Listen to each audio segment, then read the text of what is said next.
We all admire artists when we say they're unself-conscious. They seem so natural.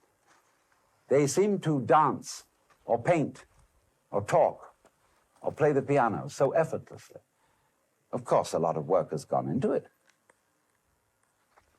But if you are a great artist, your so-called periods of practice, when you sit for hours and study your technique on the piano, you will not do that effectively unless it is a pleasure for you.